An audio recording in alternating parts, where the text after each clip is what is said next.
చెప్తారు. అసలుకే మా యాసలు కూడా వేసేసి మధ్యన బస్సు ఎక్కడ దిగుతారు తెలుసా? ఎక్కడ చెప్పి ఎక్కడ దిగుతావు నువ్వు చిన్నోడు నీకు తెలియదు కానీ మధ్యన బస్సు అది ఎదురు లింక్ ఉన్నది ఎక్కడ తెలుసా? ఎదురు లింక్ ఉన్నాడు ఎక్కడంటే కోటిపేట చొక్క. ఆ కోటిపేట చొక్క అంటే ఆశలు అప్పుడు అతి ముందు కోటిపేట చొక్కల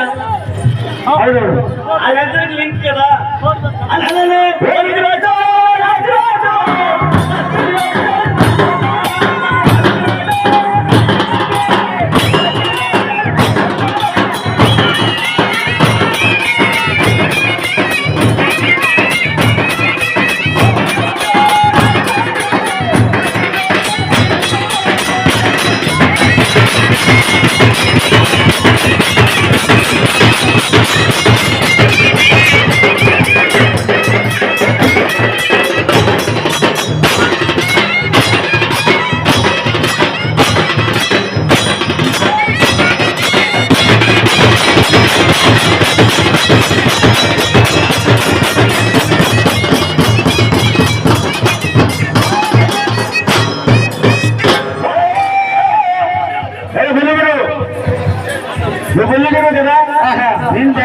అవునవును నా పేరు మీద గురువంతుడి అది పేరు ఏంటంటే బయట గురువు అది పేరు చెప్తే ఈ గురువులందరూ త్వర త్వర త్వర వచ్చేయాలి. అవునవును అది పేరు అయితే